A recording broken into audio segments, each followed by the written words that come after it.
নমস্কার।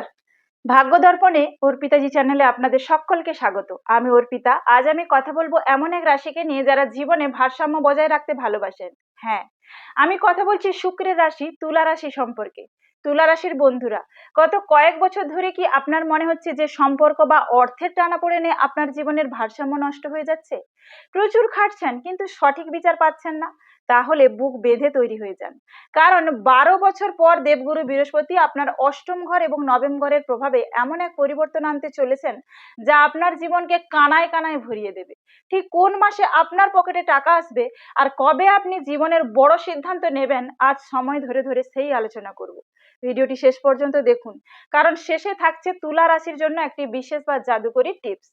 প্রথমেই আলোচনা করি মে মাস থেকে জুলাই মাসের শুরু পর্যন্ত সময়টি। এটি আপনার জীবনের পুরনো জট কাটার সময়। মে মাসের মাঝামাঝি থেকে দীর্ঘদিনের কোনো দুশ্চিন্তা বা আইনি জটিলতা থেকে আপনি মুক্তি পেতে পারেন। আপনার মনে এক নতুন উদ্যম তৈরি হবে। এই সময় আপনার মধ্যে আধ্যাত্মিকতা বাড়তে পারে। কোনো তীর্থ ভ্রমণ বা গুরুজনের সাথে সাক্ষাতের যোগ রয়েছে, যা আপনার চিন্তা ভাবনাকে বদলে দেবে। এই সময় হুট করে কাউকে কোনো প্রতিশ্রুতি দেবেন না, কারণ নিজের ভারসাম্য বজায় রাখাটাই এখন আপনার প্রধান কাজ। আগস্ট থেকে অক্টোবর কেরিয়ারে অভাবনীয় লক্ষ্মী লাভ আসবে। আগস্ট মাস থেকে তুলা রাশির জাতক জাতিকাদের জন্য অর্থের জোয়ার শুরু হবে। সেপ্টেম্বর মাসে বৃহস্পতির প্রভাবে আপনার কর্মক্ষেত্রের পরিবেশ আপনার অনুকূলে আসবে। যারা নতুন চাকরির চেষ্টা করছেন বা প্রমোশনের অপেক্ষায় আছেন, তাদের জন্য এটি শ্রেষ্ঠ সময়। যারা ক্রিয়েটিভ ফিল্ড, ফ্যাশন, কসমেটিক বা লাক্সারি আইটেমের ব্যবসা করেন, অক্টোবর মাসে তাদের কিন্তু লটারি জেতার মতো লাভ হতে পারে। হারানো কোনো ক্লায়েন্ট বা ডিল আবারও ফিরে আসবে। অনেকদিন ধরে আটকে থাকা বীমার টাকা বা পৈতৃক সম্পত্তির অংশ এই সময় আপনার হাতে আসতে পারে।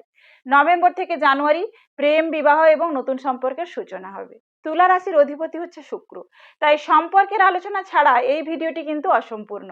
যারা একাকিত্বে ভুগছিলেন, নভেম্বর মাসে তাদের জীবনে অত্যন্ত মার্জিত এবং প্রতিষ্ঠিত কোনো সঙ্গী আসতে পারে। তুলা রাশির জন্য ১২ বছর পর এমন এক শুভ বিয়ের যোগ তৈরি হচ্ছে যা সামাজিক বাধা কাটিয়ে দেবে। ডিসেম্বর মাস থেকে জানুয়ারির মধ্যে আপনাদের বিয়ের কথা পাকা হওয়ার প্রবল যোগ দেখতে পাচ্ছি। যাদের বিবাহিত জীবনে অশান্তি চলছিল, তাদের কিন্তু দূরত্ব ঘুচবে এবং মধুরতা ফিরে আসবে জীবনে। এই সময় জীবনসঙ্গীর কাছ থেকে মূল্যবান কোনো উপহার, বড় কোনো সারপ্রাইজ গিফটও পেতে পারেন। ফেব্রুয়ারি এবং পরবর্তী সময় বলি, ফেব্রুয়ারি মাস থেকে আপনার জীবনে এক ধরনের স্থায়িত্ব আসবে। এই সময় আপনি নিজের জন্য বাড়ি, ফ্ল্যাট বা শৌখিন কোনো গাড়ি কেনার সিদ্ধান্ত নিতে পারেন।